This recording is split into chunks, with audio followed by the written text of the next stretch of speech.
नमस्कार, मी श्याम उगले. आपण पाहतात फ्री मीडिया. नाशिक महापालिकेतील 2 घोटाळ्यांची सध्या महाराष्ट्राच्या विधिमंडळात चर्चा सुरू आहे. पहिला घोटाळा म्हणजे नाशिक महापालिकेने भूसंपादनाच्या पोटी केवळ 11 प्रकरणांना रोख रक्कम 55 कोटी रुपये दिले आहेत.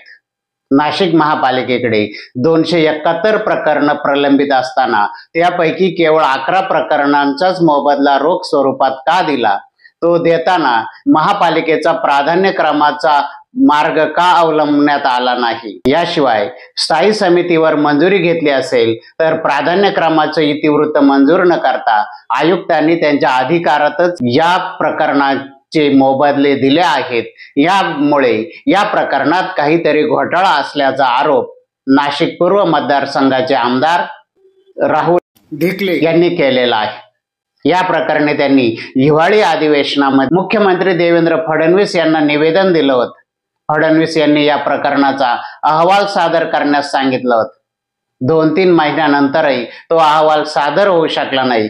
यामुळे त्यांनी लक्षवेधी मांडली. या लक्षवेधीमध्ये नाशिक महापालिकेनं गोलमाल उत्तरं दिलेली आहेत. यामुळे या प्रकरणाची सुनावणी विधानसभेचे अध्यक्ष राहुल नार्वेकर यांच्या समोर होणार आहे, असं आमदार राहुल ढिकले यांनी म्हटलेलं आहे. दुसरंही एक प्रकरण आहे आणि ते आहे मलनिस्सारण प्रकल्पांच्या टेंडर्स.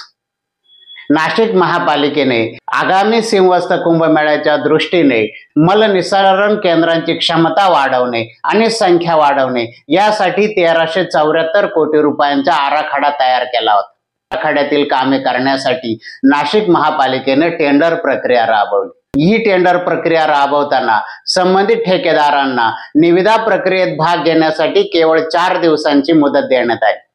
हे टेंडर 1374 कोटी रुपयाचं आहे. 500 कोटी रुपयांपेक्षा अधिक रकमेचे टेंडर असल्यास त्यात जॉईंट व्हेंचर करण्याची सुविधा असते, परंतु या टेंडरमध्ये ती सुविधा देण्यात आली नाही. याशिवाय विशिष्ट ठेकेदाराला समोर ठेवून या टेंडर मधील अटी शर्ती बनवण्यात आल्या आहेत, असा आरोप शिवसेनेचे महानगर प्रमुख तिदमे यांनी केलेला आहे. तिदमे यांच्या आरोपाला दाद मिळत नाही हे बघतात शिवसेनेचे नांदगावचे आमदार सुहास कांदे यांनी विधानसभेत हा प्रश्न मांडला आणि ही टेंडर प्रक्रिया थांबवली नाही तर हायकोर्टात जाण्याचा इशारा त्यांनी दिला होता. नगरविकास मंत्री आणि राज्याचे उपमुख्यमंत्री एकनाथ शिंदे यांनी या टेंडर प्रक्रियेला स्थगिती देऊन टेंडरची तपासणी करण्याचे आदेश दिले आहेत. म्हणजे नाशिक महापालिकेमध्ये अलीकडच्या काळामध्ये 2 घोटाळे झालेले आहेत.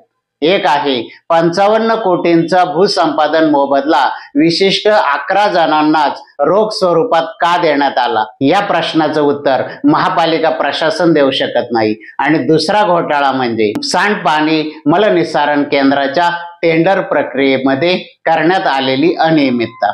या दोन्ही प्रकरणांमध्ये राज्यातील सत्ताधारी आमदार चढाओढीने मुद्दे मांडत आहेत आणि ह्या प्रकरणाची चौकशी व्हावी अशी दोन्ही बाजूने प्रयत्न होत आहेत. एक आहे भाजपचे आमदार आणि दुसरे आहेत शिवसेनेचे आमदार. नगर विकास विभाग हा शिवसेनेकडे आहे, म्हणजे राज्याचे उपमुख्यमंत्री एकनाथ शिंदे नगर विकास खातं सांभाळत आहे.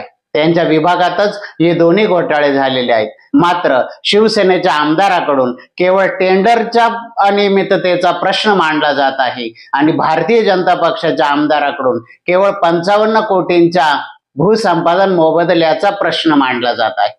म्हणजे महापालिकेत अनियमितता झाली असेल आणि सत्ताधारी आमदारांना त्याचा आक्षेप असेल तर दोन्ही सत्ताधारी पक्षांच्या आमदारांनी दोन्ही प्रकारच्या अनियमिततांवरती बोट ठेवलं पाहिजे, त्याच्या चौकशीची मागणी केली पाहिजे. पण या प्रकरणात तसं दिसत नाही. या प्रकरणामध्ये एक मुद्दा भाजपने हाती घेतलेला आहे आणि दुसरा मुद्दा शिवसेनेने हाती घेतला आहे. या दोन्ही पक्षांनी एकच मुद्दा हातात घेण्याचं कारण म्हणजे हे दोन्ही प्रकरणांमध्ये समोरच्या पक्षाला म्हणजे भाजप आमदाराकडून शिवसेनेला आणि शिवसेना आमदाराकडून भाजपला अडचणीत आणण्याची ही खेळी असल्याचं दिसत आहे. नाशिकमध्ये शिवसेना आणि भाजप यांच्यामध्ये अनेक वर्षांचा सुप्त सत्ता संघर्ष आहे.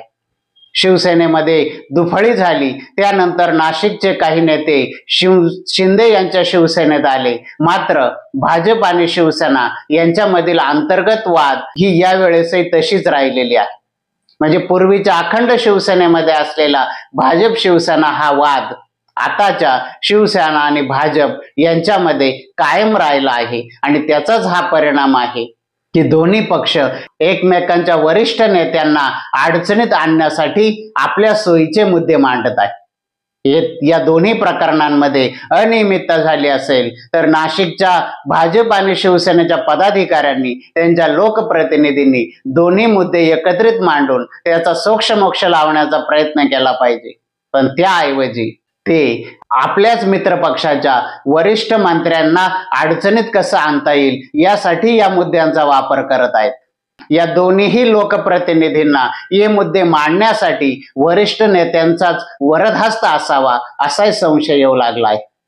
भारतीय जनता पक्ष आणि शिवसेना यांच्यामधील सुप्त संघर्ष हा या अनियमिततेच्या निमित्ताने पुन्हा एकदा समोर आला आहे।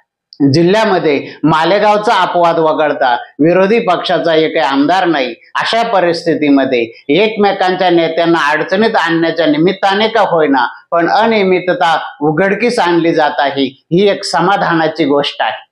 विरोधी पक्ष नसल्यामुळे भारतीय जनता पक्ष, राष्ट्रवादी आणि शिवसेना या तिन्ही पक्षांच्या लोकप्रतिनिधींनी एकत्र येऊन अनियमिततांचा कळस गाठू नये यासाठी एकमेकांच्या विरोधात बोलण्याची या आमदारांनी घेतलेली भूमिका निश्चितच स्वागतार्ह आहे। ही भूमिका अशीच ठेवा।